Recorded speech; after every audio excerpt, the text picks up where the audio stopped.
It kind of blows my mind to consider the fact that we're up to nearly 600 episodes of this podcast, the 10% Happier podcast. That's a lot of conversations. I like to think of it as a great compendium of, and I know this is a bit of a grandiose term, but wisdom.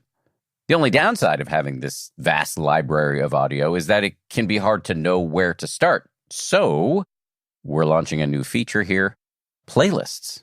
Just like you put together a playlist of your favorite songs. Back in the day, we used to call those mixtapes.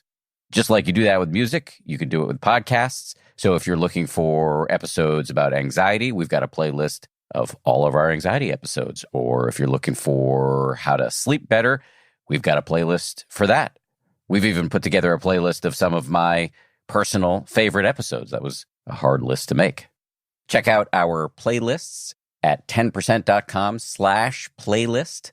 That's 10%, all one word spelled out, .com/playlist, singular. Let us know what you think. We're always open to tweaking how we do things, and maybe there's a playlist we haven't thought of. Hit me up on Twitter or submit a comment through the website. From ABC, this is the 10% Happier podcast. I'm Dan Harris. Hey there, I've said this before, but it bears repeating. To the extent that I know what I'm doing on the show, my goal has been to give you a real mix of guests. Sometimes we have deep end of the pool meditation teachers, and then sometimes we have just really interesting people from all walks of life, celebrities, athletes, scientists, etc., who have amazing stories and meditation practices of their own. Our next guest is from an industry where you wouldn't imagine there would be a whole lot of meditation, video games. I will admit, as my guest stares at me warily, that and I say this at the risk of alienating my guest's core constituency, that I know almost nothing about video games. I did love Miss Pac-Man and Frogger when I was a kid in the 80s. What I do know about the video game industry, though, is that it's incredibly lucrative and a hugely influential segment of the entertainment industry. For example, when my guest talked about my book on his podcast recently, I heard about it on Twitter from an unbelievable number of people. His name is Dan Ryckert. He's a senior editor at Giant Bomb, which is an enormously popular video game website. And Dan has written a book called Anxiety as an Ally, How I Turned a Worried Mind into My Best Friend. This is a really raw memoir of Dan's struggles with panic attacks and anxiety, all of which I can relate to viscerally, of course. And then he also talks about how meditation really helped. So, Dan, thanks for coming in, man. Absolutely. Really appreciate it. I'm honored. Thank you. When did the panic and anxiety start, and how bad was it? I think there was probably always an element of social anxiety growing up. I was always kind of the outsider, weird kid who was obsessed with video games and professional wrestling, and I never really gelled with all the kids in my school that were really into sports and everything. So I was socially anxious, but there was never panic attacks. And I never even knew what that term was or what that felt like.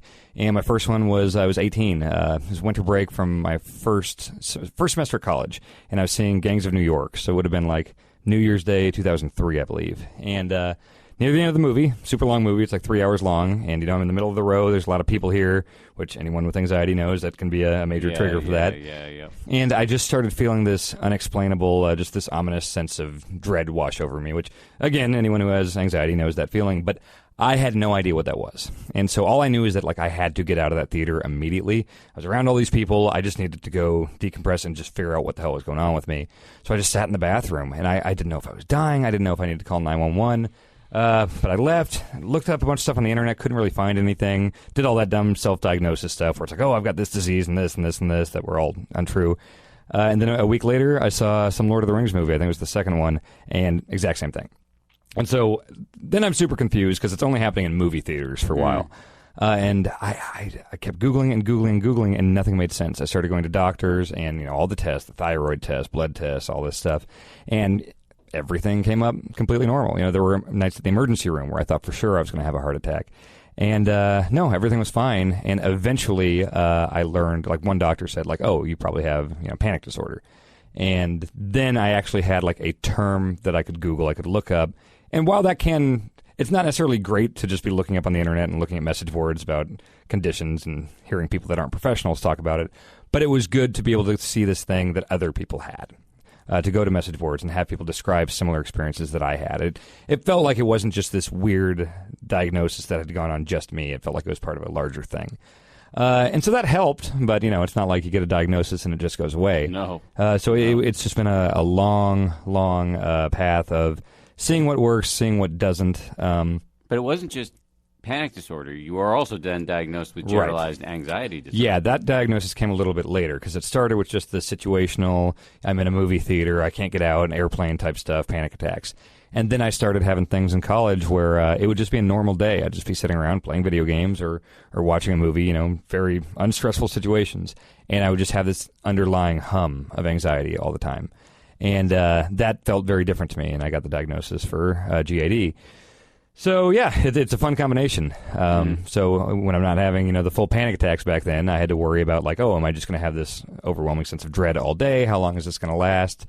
And it's a lot of figuring out what works for you and what doesn't. How bad did it get at its worst?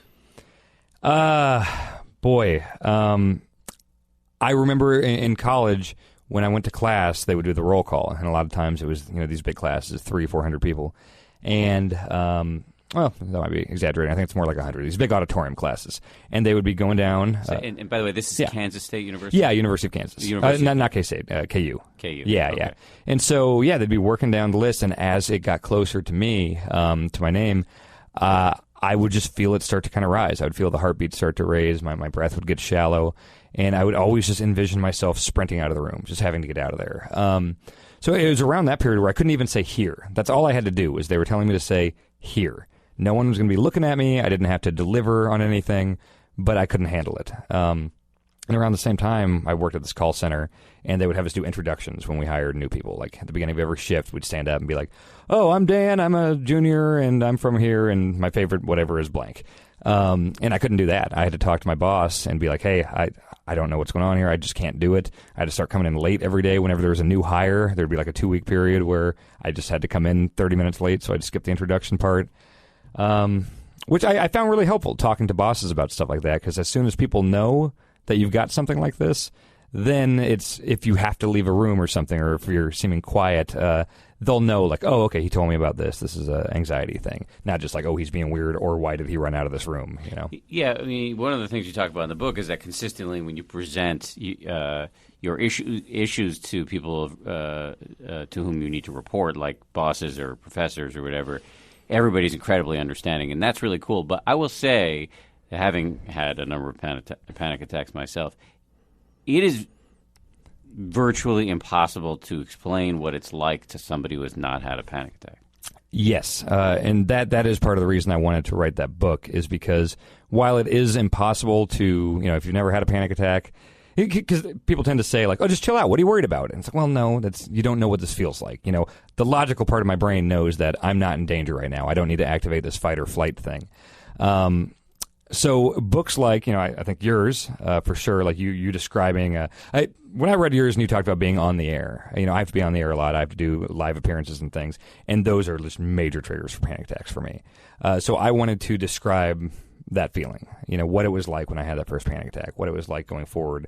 The book is not a how-to on how to get better necessarily, because I'm no expert whatsoever, but I wanted it to explain what it was like. So if somebody had anxiety, especially like, guys that are my demographic, gamers, that there's not a lot of talk about stuff like this necessarily. Like emotions and things there like really isn't. I mean, there are outliers, obviously. Maybe rage is acceptable. Right. Yeah, it's not really a community. There's some places online, some communities where they talk very openly about this stuff, sometimes overshare. But by and large, I think people don't talk about stuff like this. In the video game industry. Exactly. Right. Well, I mean, I was interested to listen to the extent. You sent me the podcast where you guys talked about meditation and my book and everything. And like, everything leading up to it was completely indecipherable for me, and then everything that followed was completely indecipherable for me. And then there was like this really forthright discussion about your emotions and panic and meditation, and one of your colleagues had been on a silent meditation retreat, and it was really interesting because I loved hearing it from, my whole purpose in life in many ways is to get meditation accepted in different corners of the culture, and to hear these like dyed-in-the-wool video game guys talk about this stuff was just, I mean, I can only imagine you did an enormous amount of good because while people in the in the video game world may not talk about this stuff, everybody has emotions. Oh, yeah. Yeah, and either you're unaware of them and they control you, or you're aware of them and can have some magnitude of control over them. Yeah, and being able to talk about that on the podcast was huge because, I relish any chance to talk about that. One of the great things about our podcast is we embrace tangents. I mean, we'll spend an hour talking about fast food or whatever. It's not just this hard video game news thing all the time. It's 3 hours long every week. And a lot of it is just like, what did you do this weekend? And that's why Drew, my colleague, talked about going on that silent meditation retreat. And as soon as I saw that, I saw my end. Because I don't want to be that guy that gets on a soapbox and tries to shoehorn meditation into every conversation. But it's like, well, Drew brought it up. It's on the table. Let's talk about this. And we talked for so long about it that I remember afterwards I even told my boss, like, sorry if I just talk so much about that. I just get really excited when I get a chance to talk about it. But the feedback on that was incredible. I got a tsunami of tweets after that. Really? Yeah, I couldn't believe it. That was really a wake-up call for me. I mean, I have a friend I met a guy recently who actually owns a video game company, so I have some sense of the sheer power. I hesitate to discuss this because if any of your fans listen, they're going to hate me for not knowing anything. But I have a sense of the sheer power of the industry and as a cultural force and as a financial force. But just that was a real powerful illustration to listen to you guys talk about it and then to see it show up in my Twitter feed. There is a ton of passion in that community for video games that I think is a little more intense than you see a lot of the time in movies or other elements of pop culture. Like, people see it as an identity a lot of the times. Like, a lot of people are like, that's what I am. I am a gamer. And I don't know if that's necessarily healthy to attach your entire identity to one thing. Like, I am just a guy that plays video games. But there are a lot of people out there like that. And, being able to reach them and maybe introduce them to something like meditation that they wouldn't seek out necessarily. Yeah. That's something that'd be great to do, and that's why I like being able to talk about it on something like this. Yeah. Okay, well, so speaking of you, here you are sitting here talking to me, like full sentences, having a good time, laughing and smiling. I've listened to you on the podcast, doing the same thing. And as you describe in your book, and you just made a mention of just a couple minutes ago, you actually do public appearances. Yeah. How did you get from being unable to say the word here in a university classroom to being a public figure? I think it's because I forced myself to, whenever something did scare me, like the idea of doing a public appearance or the idea of going on a podcast, I knew that road is bad. If you say, hey, I don't want to be on this podcast because I'm nervous. Because then it's like, okay, I can't do a podcast because I'm nervous about that. And then what happens? Like, if you have a panic attack on the highway, it's like, I can never drive on the highway. And your world gets smaller and smaller, and you box yourself in if you go down that route. I don't want to become agoraphobic. So the more something scared me, the more I always attacked it, whether that was a podcast or a video thing. And when I started the Giant Bomb, Giant Bomb does this thing where we do all these conventions, and we, very passionate fan base that comes out, and, we'll fill a room with 1,000, 2,000 people. And this happens several times a year. And my old job at Game Informer, we didn't do any public appearances. That's like another. That was a magazine. Oh, it's a magazine. Yeah. That was more strictly, just writing. I pushed a lot for like video content, more personality stuff, but they weren't really having it, so I went to Giant Bomb. And I knew that they did these live appearances. And nothing terrified me more than the idea of doing this. I couldn't stay here. I dropped out of classes when I heard that there was going to be presentations. And so I realized I didn't want to go down that route. So I told my boss right when I got hired, I said, anytime we were doing a public thing, anytime we're going to be in front of a crowd, please put me on that panel, because I want to get over this. And that is how you get over this stuff is you face it head on. And each time you do it, it becomes less scary. And I still have it. I still have the anxiety. I've got it right now. But you do it. You never say, I don't think I've ever said no to something because the idea of it has made me anxious, whether that's jumping out of a plane or getting in front of 2,000 people or doing a podcast. Literally jumping out of a plane. 7 times. Wow. Yeah. By myself, tandem, all that stuff. Like, it scares the shit out of me. But, that's why I did it. So I think that's incredibly brave, and I think it's really important because there are a lot of people with anxiety and panic disorder, and myself among them, who do make their world smaller. I mean, I could have decided the easier route would have been to not go on television again after I freaked out in front of 5 million people. But because it is the natural thing, it's the natural thing. And actually, I just ask you just for a little bit of advice, because I have made my world smaller in a few ways because of panic disorder. For example, I can't get an MRI. Oh, really? Too claustrophobic. I can't even get an open MRI because even that scares me too much. And I don't know what to do, but I actually have a shoulder injury that is untreated because I can't get in the stupid MRI. So what would you say that I should do? I mean, I had that exact same thing. I got an MRI about a year and a half ago, and I had never had one. I had heard about them. I had heard that people that, weren't typically anxious people freaking out in there. And I was like, well, this is going to be bad. I'm going to hate this. But you just bite the bullet, and you have to do it, no matter how much it scares you. Did you panic? Yeah, totally. You just sat through the panic.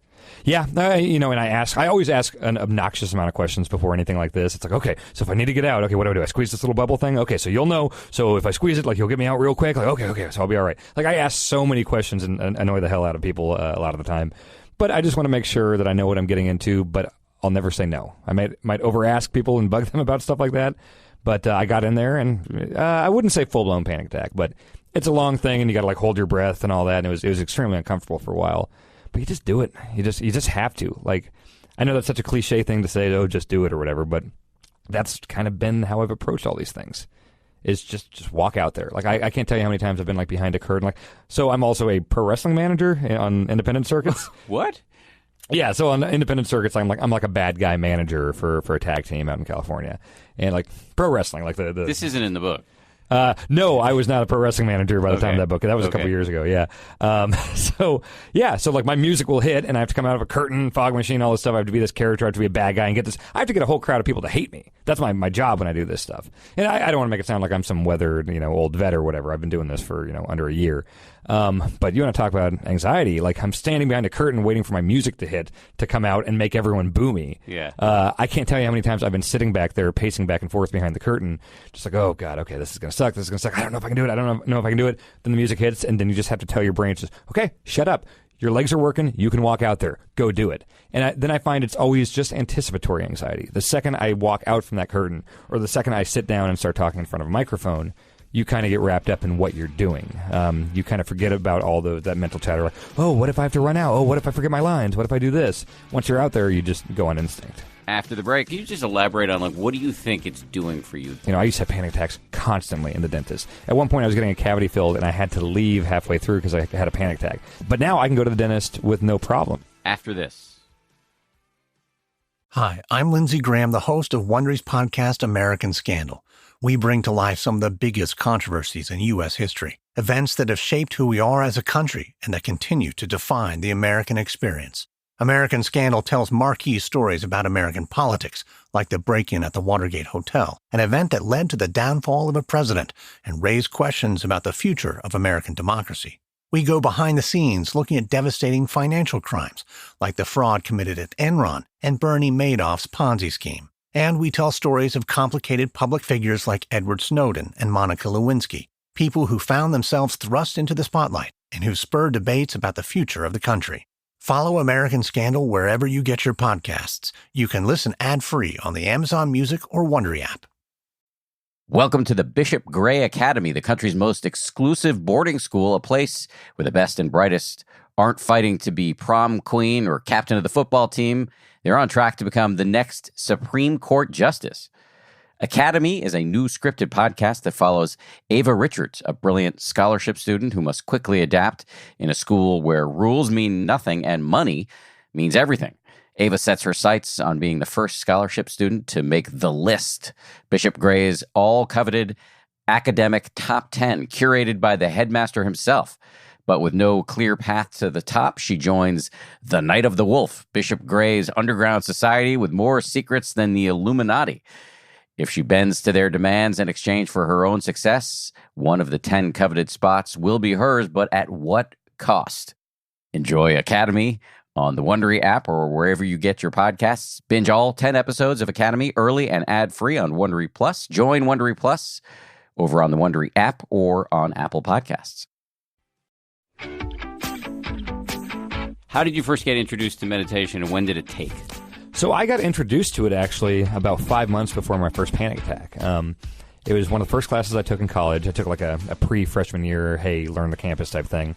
And two of my classes, or one of my two classes, was Psychology 101. Basic entry-level thing. I had never given any thought to meditation whatsoever. In fact, kind of the way my dad is, I was kind of raised with a very much like anything that even had a whiff of new aginess to it, whether it was yoga or meditation or, the more extreme like crystals and all that stuff. It's just, that's bull, that's crap, that's for hippies, that's idiot stuff. And so I just kind of was raised with this like major, like you said you were skeptical about that type of stuff. Mm-hmm. I was kind of raised with the full on, like, hey, this stuff is bad. Like, you don't want to be a part of this. Oh, total antagonism. Yes. Yeah. And so I had never given any serious thought to meditation whatsoever. And I remember my teacher, this guy, Buddy, who I've been trying to contact or figure out where I want to thank him. I don't know how to look. I don't know his last name.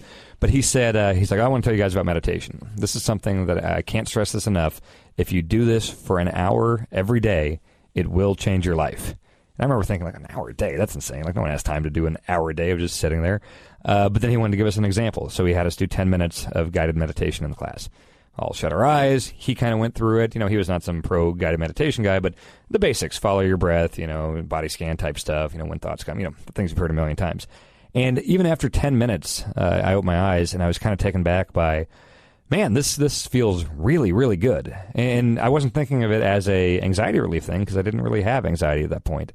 But I remembered that feeling it gave me after that 10 minutes. What was the feeling? Just a calmness, a stillness. A clarity that I don't think I had ever felt before. I've always been very much that kind of multitasking a million things at once, like growing up, just always doing a million things on the computer over here, while I got Letterman on the TV over here, playing games, a million things at once. My head's just bouncing around. I could never sleep. And for once, I felt like I just had a clear mind. I just felt like after 10 minutes, okay, I can just focus on something. And that was a really profound feeling. And then later on, once I started struggling with anxiety and I saw people recommend meditation, I remembered, like, oh yeah, that thing Buddy had us do, like, that felt really good. I could see how that could help. And I do remember back then I was still on campus. I got a hold of the teacher and we started meeting and I started asking him questions about it and everything. And I got more into it, but I was still just doing like 10 minutes a day. But even that helped tremendously. And it wasn't until like the last few years, now I'm pushing close to 2 hours a day now. Whoa. And it makes a huge, huge difference. Okay, so I have a million questions. Yeah, what kind of meditation are you doing? What's your practice? It's mindfulness. So just give me the nuts and bolts. When you sit down, what do you do? Ideally, if I got an hour, I'm at home, I got a meditation cushion or pillow, I sit on that. Cross leg, I don't do the ohms or the chanting or anything like that. It's mainly following the breath. A lot of times I'll put on white noise, rain sound effects, whatever, beach stuff. Sometimes, I was at a lake house this weekend and there's a big forest and I just did that super cliche thing of going out to the forest and meditating for an hour. But that's not always there. So usually I'm in my bedroom, sitting on a pillow, following the breath. When thoughts come in, just kind of let them go, non-judgmental, I do it at work every day. We have a quiet room on the 5th floor, which is a very San Francisco thing. It's this room that's kind of ostensibly for meditation, but no one uses it for that. Everyone just goes in there to get on their phones and take naps or whatever. But I actually sit, and they have these really high-back chairs where you can sit there and no one can really see you. And I just sit cross-legged. I get to work an hour early, and follow the breath. I'll do body scan stuff, start at the head or the feet and work through and just notice sensations, itches, things like that. But yeah, it's about as basic as it gets. I don't really attach any spirituality to it or anything. I mean, I view it the way I view, if I go on a 10-mile run, my cardio, I'm going to feel better and my cardio will be better. If I do an hour meditation, I just feel less anxious throughout the day and I can sleep better at night. How did you learn how to do it? Is there do you go on retreat? Is there a teacher you have a relationship with? Outside of just talking to that teacher way early on, it's mainly just been a lot of reading. Your book. Actually, before your book, I did read The Power of Now, and reading your description of that, it was 100% my experience with that, where there would be these moments of just like, wow, I think he's really onto something here, and then these moments of like, what the hell is this guy talking about? Like, this doesn't make any sense. He sounds like a lunatic, and. But yeah, within all that like lunacy in that book, I think there were some moments of like, okay, yeah, he makes some really good points. And then I read your book afterwards, and through yours, I started reading books by Sharon Salzberg and Mark Epstein and John Kabat-Zinn. I read Wherever You Go, There You Are, a couple times a year. Yeah, it's great. I'm rereading it right now. So you're, it's funny, you're a bit of a, to use a fancy word, autodidact, somebody who taught himself. Right. But you're reading the right books, and by which I do not mean my book. My book is more of like a story. It's a very good book. But thank you. But I mean, it's like P.T. Barnum as compared to what you could get from Sharon and Mark and all this. I see myself as a gateway drug, so that people get but that's the helpful. people who know what they're talking about. Well, and you mentioned, I think, when you were talking to the Dalai Lama that, you were in your like infancy of your meditation, even after like 10 years. If you're an infant in this world, I'm a fetus, I'm still learning this stuff. But yeah, if you can introduce people to that world, I think that's powerful. Yeah, well, thank you. But so just to back to your practice, like it's really interesting because it seems like you've been able to really take it pretty far without, joining some group or like signing up with a teacher or anything like that. You're just really reading good books. And I think it's interesting that you keep, because I see this in my own life, going back to the books because you need to be reminded. Yes, if you go too long without doing it, you lose those little reminders of, oh, right, that's why I'm doing this. That's why I need to stay diligent about this. And yeah, I think the books are a really good way, especially if you have a commute. I've gotten a commute to and from work every day and I can read. I'm not driving. So yeah, it's just a great daily reminder of why this is important and why I do it. Because it's easy when I talk about this a lot. It's like it's easy when you're doing your practice for it to feel stupid and pointless. But to read a book by Jon Kabat-Zinn or Sharon Salzberg or Mark Epstein, and you get reminded of the intellectual infrastructure of the thing, like, oh, right, just as you said, this is why this is important. Yeah. This is where I'm heading with this. You mentioned a few of the benefits, but can you just elaborate on, like, what do you think it's doing for you? This dosage of meditation is pretty high. I am able to just kind of control my thoughts in a way that I think people that don't meditate and haven't done it don't really understand its ramifications. It's not just like, hey, I'm more calm. It's being able to control your mind in situations that are kind of surprising sometimes. Like, a good example is a dentist. I used to have panic attacks constantly in the dentist. At one point, I was getting a cavity filled, and I had to leave halfway through because I had a panic attack. They gave me a shot of, I can never pronounce it, epinephrine, whatever. Yeah. They didn't tell me it makes your heart beat faster. So that was the Novocaine or whatever, and my heart was beating. I was like, oh, God, I'm having a panic attack, and I just, I can't do this. And so they had to put a very temporary filling in, so I walked around with a hole in my tooth for a long time. But now I can go to the dentist with no problem. I used to dread it. But through meditation and the skills I've learned through that, I've learned that when you hear a sound or something, like, if I hear the sound of a drill, you tend to associate it with past experiences. And so if your mind's going like, oh, no, that drill reminds me of the time that happened. I had the panic attack. Like, oh, that's totally going to happen again here because that happened before. And all that chatter that goes on because you associate that sound or sitting in that chair with a bad experience. And meditation, like now that I do it so much, I'm able to dissociate from that. I'm just like, I can recognize it as that's a sound. I'm not in pain right now. I'm sitting in a chair. Like, I know I'm not fooling myself. I know that drill's about to come into my mouth and drill into my tooth, but you know what? I'm not going to make it worse by bracing myself and thinking about all the bad things that have happened before. I'm going to be in the present and deal with it right now. Sounds like textbook application of mindfulness to me. Do you, given what I'm hearing from you, which is a real sort of dedication to this practice and from what I can tell, a real understanding too, do you think about doing more, like going off on retreats, or given that you're in San Francisco and there's so many amazing teachers there, maybe having a relationship with a teacher? Yeah, I have, and I've looked up resources, and I know living in San Francisco, there are more than most major cities. Yeah, for sure. And I've gone to some. I've gone to some group classes and things like that, some with the Insight, SF Insight. And I find, I'm sure it's different with everyone, but I do better when I'm just on my own, doing my own thing. Is it because the other people there were annoying to you? It's not necessarily the other people. No, it's not that. Like, I don't necessarily, I'm not bothered by that. The particular thing I did, there was a lot of, you just hear a lot of traffic, and a car will be at a red light right outside, blaring music. And, through meditation, you should be able to, just kind of separate that. But considering I can just do it at home and not have to get on 2 buses to go to a place, and I might as well just do it at home. I'm sorry, you were going to say something. Oh, I was going to say, as far as the retreat stuff, that very much interests me. Okay. Especially reading your experience. You did a week-long one, right? Or 10 days? 10 days, Not far from you. That's up north, right? Marin County? Yeah. Spirit Rock. Right. Yes, if you can get past the name. Yeah. Yeah, that's incredibly enticing to me. It's just the logistics of that. I live in San Francisco. It's an expensive city. I would need to take a lot of time off work. The logistics are difficult, but at some point when it makes sense, I will certainly do a retreat, or even a shorter one like that 4-day retreat that my colleague went on. The thing I was going to say when I interrupt you was just that, and this is unsolicited advice, which you should feel free to reject, that it was a couple years into my practice before I actually struck up a relationship with a teacher, and I found that upped my game exponentially. Really? So my teacher is this guy Joseph Goldstein, right, who was in my book, and it's not that intense. Like I see him, either we get on the phone or I see him every couple months. And I just tell him what's going on in my practice. And he gets me out of ruts Huh. or pushes me in directions that I wouldn't have thought of. And that kind of coaching is really what it is really very, very interesting. Especially if you have I have a lot of respect for Joseph. Right. We don't have some formal relationship where I'm bowing or anything like that. He's just like a really smart guy, and we're friends.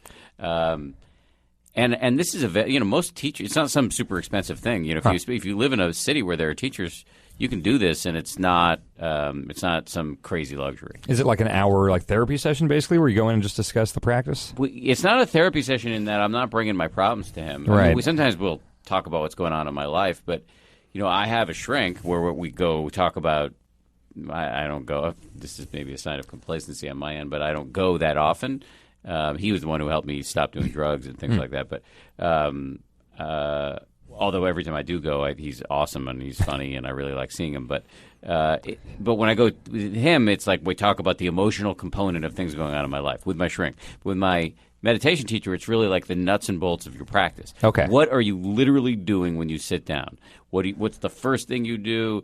How long can you stay with the breath? What do you do what is that moment like when you wake up from distraction? Are there maybe other techniques you could be using, like mental noting or things like that? And it really just opens your eyes to possibilities you might not have thought of. And you may describe things that are actually like little ruts or cul-de-sacs that you've gotten yourself into that you're not even aware of, and the teacher can point that out to you and say, hey, look, you're doing this. I mean, next time that happens, try this. Just through the way you're describing it. Correct. Because obviously he can't see what's going inside in your head, so you're just telling him beat by beat what you're doing. There's so many variables here. One of the big variables is the quality of your reporting. Right, Are you an accurate historian of your own practice? And that is a big deal. The other variable is the quality of the teacher. And are you clicking with them? And teachers often have their own biases because they know what works for them. Right. Now, obviously, if you get a really experienced teacher like Joseph, he's had thousands of students, so he has a pretty good sense of types of minds.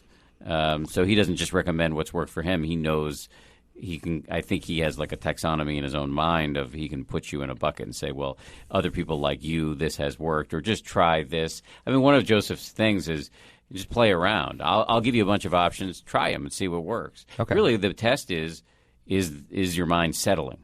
Are you getting focused? And if it's not working, if it's conjuring up doubt or things like that, then maybe that's not the technique for you. That sounds extremely helpful to get kind of a personalized coaching like that, because I've even taken advice from when I don't remember if it was Goldstein or the girl during the retreat, but I think it was when you were having trouble or you were swallowing too much. Yeah. And you talked to one of the teachers. Yeah. That was Joseph, okay. Yeah. And he told you just hey, you're trying too hard. Am I remembering this Yes. correctly? That was when you were overthinking this? Or?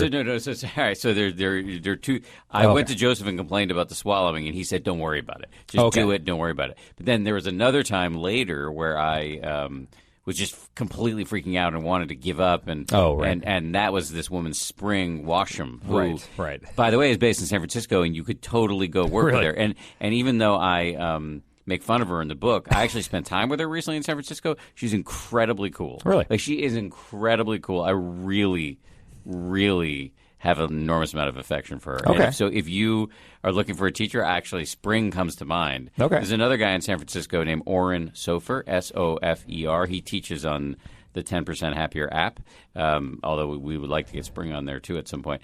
But they're both based in San Francisco. The type of people that, anybody listening to this, go to their websites and reach out to them. These meditation teaching is not, and historically has not been, and sadly is not right now, a hugely remunerative profession. Right. And so I think all of these people are looking for students. Okay.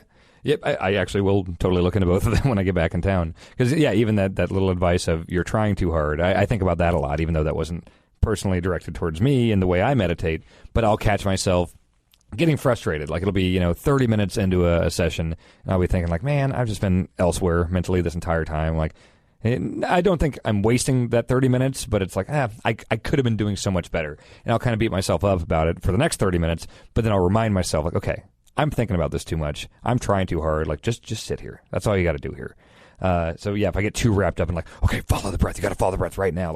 It doesn't really work. So I always do think of that advice that Joseph told you. Man, I have the same problem, which is that I do exactly what you just said. And and I'm not a teacher, so I just want to make sure that anybody listening to this, and yourself included, doesn't take what I say as gospel. But one of the things that I hear from teachers a lot is that, and this is really counterintuitive for people like us, but you need to reframe the moment of waking up from a moment. Usually, I think a lot of us treat it as a moment of self-laceration and self-judgment of like, oh my God, I've been thinking about lunch for the last 10 minutes. You need to reframe that to a win because you are waking up right there. That is the practice. Yeah, the whole practice is realizing when your thoughts are going astray and bringing it back on track. Correct. So, yeah, that's a good way to frame it. So reframing that as a win is a radical shift. I can't say I'm good at it. What I've noticed is that what's happening in my practice is I wake up, I have the moment of that I can't help, a reflexive moment of judgment or whatever, and then I make the conscious choice to be like, oh, dude, welcome back. Yeah. And even if where it gets hard is when you have to do it 1,000 times very quickly. It can be a little wearing, but I have this sense that the art of the practice, or one of the arts of the practice, is really getting to the place where every time you wake up, it's like, cool. Yeah, I mean, and it's not realistic to expect that every time you sit down for an hour or 10 minutes or anything that, like, all right, that was just a straight through, like, just follow the breath for an hour. Like, that's not how it works. And, like, I'm no expert, but I can't imagine even, like, really seasoned, long-time meditators. I doubt it every time it's just a 100% success rate. Mark Epstein has Dr. Mark Epstein, who was a recent guest on this podcast, has written many, many excellent books about meditation. Yep. He has a great story about sitting in meditation with Joseph Goldstein, who's my teacher and also Mark's teacher, and they were sitting doing meditation, and at the end of the session, they opened their eyes, and Joseph looked at Mark and said, "The mind has no pride." Great expression. And that is true. And Joseph had been practicing for decades at that point. Yes, you're always going to get lost. And you used a word that is is a key phrase. You said expect. Yeah. Expectations are poison for your meditation practice. And I think that's what dissuades a lot of people when they first start, is they expect, like, okay, I'm going to sit down and do this thing for 10 or 15 minutes, and if I follow my breath, I'm supposed to feel really good right afterwards, and then they do it, and it's just like, well, nothing, like, they expect some huge thing, and that's not going to happen. It's not even necessarily going to happen if you do it for 10 years. It's not a superpower. So, yeah, I think it dissuades a lot of people, and I think you don't really see the benefits until you stick with it for a while and don't let those expectations and lack of meeting them dissuade you. Amen. Sharon Salzberg, another great teacher who's come up in this conversation, you've read some of her books. She says, she hears from people all the time that, I tried meditation, I can't do it. And she's like, that's like picking up a violin for the first time and thinking you should be able to play Bach. Yeah, this is a skill. Like, it's going to take a little while. It's not as hard as playing the violin on some levels. But it is a crazy thing to say that, you expect it to feel awesome the first time you do it.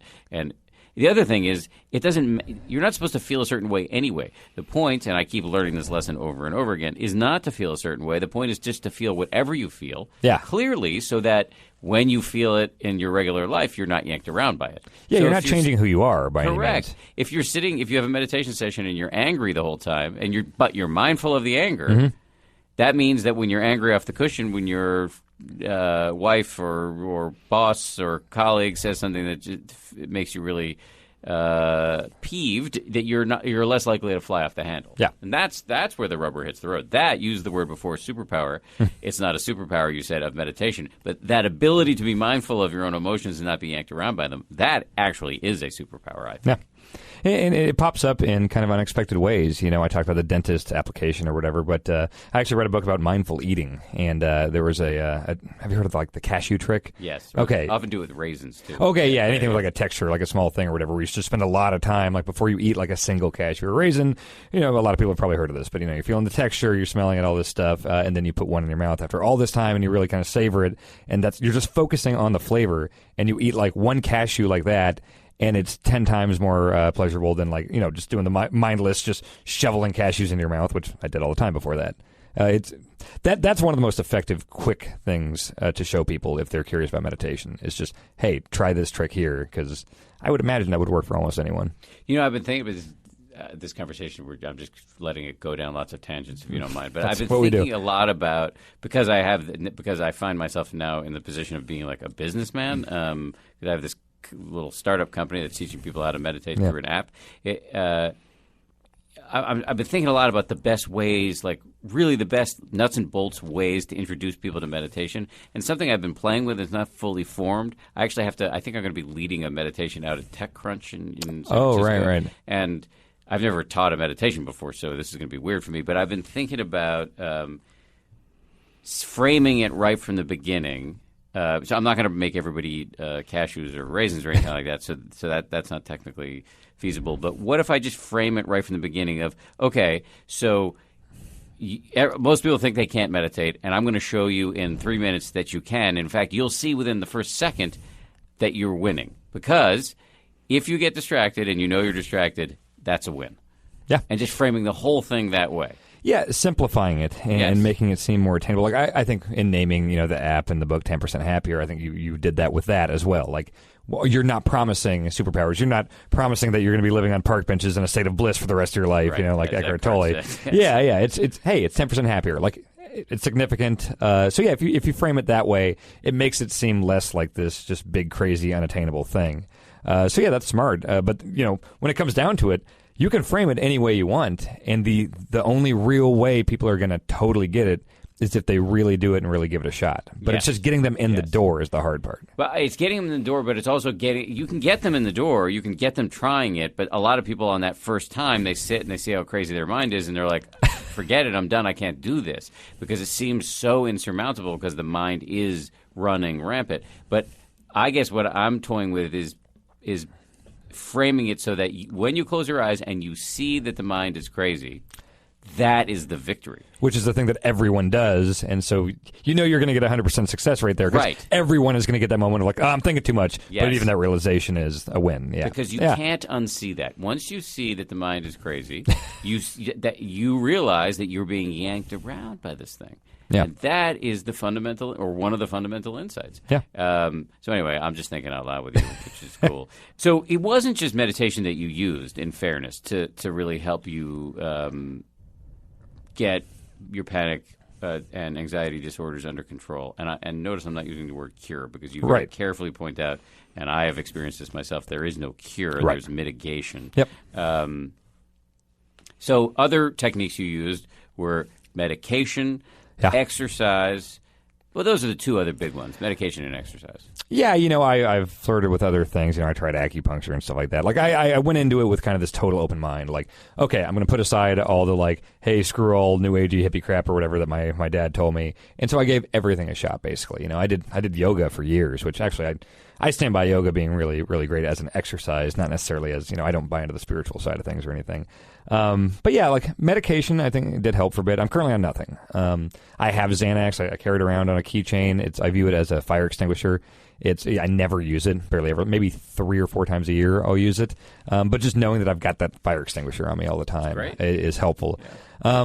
But yeah, I feel like it's something, maybe I'm just being stubborn, but it's something that I want to control myself. The idea of going to medication and stuff, I always hesitate to say this because for some people it is a huge help, and it can be greatly helpful for people. But for me, I kind of want to wrangle this myself, and that's why I've always gone towards exercise and meditation. And it's finding a balance, because right now I'm meditating way more than I ever have.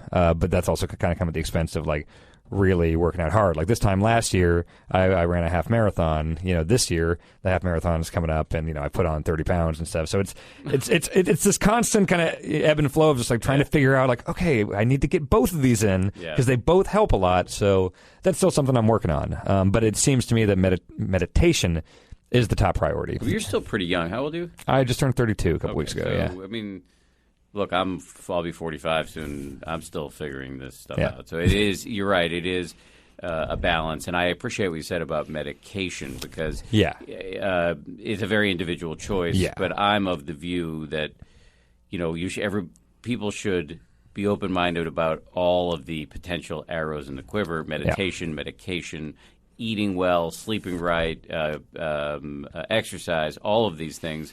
You got to make your own mix, but they should all be live options. Yeah, as long as it's not harmful and you're doing it the right way. You're talking to doctors about it and everything. Like, I think it's literally the first thing I said in the book is, hey, I am not a doctor. Do not, like, I can tell my story and tell you what worked for me, but everyone's going to be different. It's different with every person. But all I can do is share my story and what's worked for me. You even by the end of the book, you're describing sort of your life as it was when you were finished writing the book, which is probably like a year and a half ago. But you said there are some residuals from these disorders that you struggle with. Oh, yeah. One of them is that you mentioned, and I was just curious about, is that you have trouble eating in front of other people. Is that still a thing? Yeah, it's just a weird thing, and I still struggle with that. I've been eating with my girlfriend's family since I've been visiting, and I'm always the last person to finish. Whenever like it's a work lunch or something like that, I always got to box up something and take it home. Why is that? It's incredibly frustrating because I know that there is no physical or biological reason that I'm not swallowing faster. It's just one of those weird mental hang-ups, and it's been with me for about as long as the anxiety has. And there have been years where I've ate just like a totally normal person, but then there are times where I've got the smallest little bit of beef in my mouth, just the smallest bit, like a little pea-sized thing. And I'm like, okay, Dan, logically, I know that I can swallow this. There's nothing stopping me. Okay, 1, 2, 3, do it. And it's just some weird mental block. And man, I don't know. Like I've always been quick to any ailment or any issue I'm going through. I'm just anxiety. So I don't know. Maybe there's a whole other thing that causes this. But it feels like an anxiety thing to me because it feels totally mental. But yeah, I'll have whole meals where I don't have an issue whatsoever, or whole several weeks, and then I'll have like one meal that takes me an hour and a half to finish. So that's one of the things I'm trying to work on now. That's one of the most frustrating ones. Because it turns out you have to eat every day. Yeah. What about therapy? I do that. In fact, I just kind of finished with a therapist in San Francisco that I saw for the better part of a year. And I have found that to be very helpful as far as just kind of unpacking your history and what might have led to certain things. And you can stumble onto some realizations about why you are the way you are that you never thought of. And so we did that. We did almost a year, and I came to a lot of realizations about some of the more undesirable aspects of my personality that I want to work on that I hadn't thought of before I went in there. And so, but it did get to a point where we'd kind of like unpacked all the past that we could talk about. It felt like we were kind of going over territory again. And so we did stop. I'll probably go back at some point. But yeah, I think I have a pretty good grasp on why I am the way I am and what I need to work on. So as of right now, I'm not in therapy or on medication. Right, but you keep those doors open. Oh, 100%. And I think it is extremely helpful. I can't stress that enough. It's just we got to a point where we just kind of I'd come in every week and be like, nah, I'm doing all right, I guess. And it's like when we sit there for an hour and like, oh, let's talk about my dad for a little bit, and it's like, okay, we've talked about this a million times, so we're going to take a break for now. What is your dad? You talk about in the book that your dad was not super, and you've talked about it a little bit in this interview, that your dad was a little bit dismissive of, you say very, just in defense of your dad, that he was a great dad, and you have a great relationship. I want to stress that, yeah. But that he was a little dismissive because of his own cultural conditioning. A little. of your panic and anxiety. And how is that now, and what are your he's feelings? Much more understanding now. I think it's helped, too, because my sister, Alyssa, when she reached 18, which is the age that I started having these issues, she started having the exact same issues. And I think that made him realize, like, oh, it's not just Dan being weird. And also, he read the book and everything, and he got a hold of me and apologized and everything. He's like, hey, I'm sorry. I think I made some mistakes with how I dealt with that. I apologize for that. I see now that you were really going through some stuff. But yeah, he was extremely dismissive. Just in general, he's just one of those guys that if you're not doing things exactly the way he does them, it's not that you're doing things differently, it's that you're wrong. It's like, well, if you like soccer, that's not a real sport, so you're wrong and you're stupid. If you don't like Led Zeppelin, you're stupid. Like stuff like that. Well, he is right about that. Oh, absolutely, yeah. But I mean, things that on the surface I agree with. I don't like soccer. I think soccer's boring. I think Led Zeppelin's awesome. But now I'm much more like when people don't like the same stuff I like, or they get really passionate about something that I don't care about. I'm not. I don't go into that mindset of just like, oh, you're wrong. No, I'm the right way. This is the right opinion to have, which is very much how he pretty much always has been. Have you run into, to the extent that you even discuss your meditation habit with people in the video game world, are people cool with that, or do they think it's weird, or are they dismissive? I haven't seen any like super negative stuff, which is kind of surprising. In the gaming community, there's a lot of very harsh opinions. Either like you're just the biggest fan in the world of something, or this thing needs to go away, and this thing, like, these games never need to be made, and anyone who plays them, basically my dad's thing, like, if you play these games, you're stupid. So yeah, I've seen no negative reactions whatsoever. I've never seen any like, oh, I wish Dan Ryckert would stop talking about the meditation stuff on the podcast, which I try not to do it that much. Did I pronounce your name correctly at the beginning of this? Did Everyone says Ryckert? Ryckert the first time. It's Ryckert. Yeah, that's fine. Oh, man. No, don't worry about it. Everyone does that. Everyone misspells it too. But no, I've gotten tons and tons of feedback from people thanking me, whether it's a DM on Twitter or something, for writing the book and for being open about this, because there aren't that many people in this industry that are open about it. And I think it's this thing that is still kind of like whispered about sometimes. Like, we'll do these panels at these conventions, and a lot of times we do like meet and greet stuff afterwards. People can take pictures with us, autographs, whatever. And it's funny because a lot of people will kind of wait until the crowd is dispersed a bit, and they'll kind of pull me aside and like in hushed tones, be like, "Hey man, I just really want to thank you for talking about anxiety. Like, it's something I've really struggled with. I've never seen anyone I could relate to that talked to this, because these are not guys that are going to these gurus. They're not going to like these big, like you look at these people like Deepak Chopra or Tony Robbins, like these big like gurus. I don't even really know if Tony Robbins does meditation, but you know what I mean. Those type of guys. And they're not relatable to just your average 20, 30-something gamer. I saw a space where no one was talking about this, and I wanted to be open about it. And it seems like it's really resonated with a lot of our audience. And so, yeah, the feedback has been tremendous. Well, I'm glad you're doing it. And, I people ask me a lot when I'm talking about meditation, how do we get this into different communities?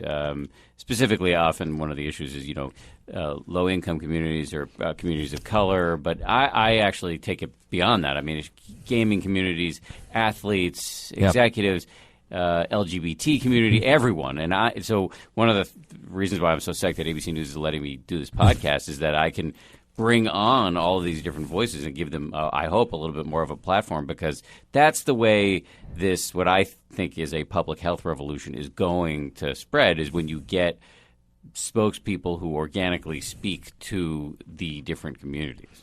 Yeah, I mean, if you're trying to run the spectrum of communities, you've gone from the Dalai Lama to RuPaul to me. So I think you're really getting a broad stroke here. So. I'm doing my job. Well, this all came because you reached out to me. So thank you very much for doing it. I really appreciate it. Thank you for the book and everything. It's one of the first things I recommend to people when they want to get into it. I appreciate that. Before we go, any other words of wisdom you want to drop on us? Any other science? I'm not the guy to give science, but I can just say it's the easiest thing in the world to try. Like, there's no excuse to not try. Everyone has 10 minutes. Everyone can find a place to sit down. Everyone can, even if it's noisy, put in some headphones or whatever and put on some white noise. It doesn't cost any money. Like, there's really no reason to not try. And I'm not gonna get on a soapbox and yell at someone if they don't want to. But if you're even the slightest bit interested in when they hear people like me and you talk about this, try it. Just take 10 minutes. Just try it. You're not going to be great at it the first time. You're probably going to be, elsewhere mentally the whole time. But just try it, and you get better. Do an experiment. Do a month where you're going to do 10 minutes every day. It helps. It helps tremendously. It's helped more than anything I've ever done. All right, there's another edition of the 10% Happier podcast. If you like it, I'm going to hit you up for a favor. Please subscribe to it, review it, and rate it. I want to also thank the people who produce this podcast: Josh Cohan, Lauren Efron, Sarah Amos, and the head of ABC News Digital, Dan Silver. And hit me up at Twitter, Dan B. Harris. See you next time.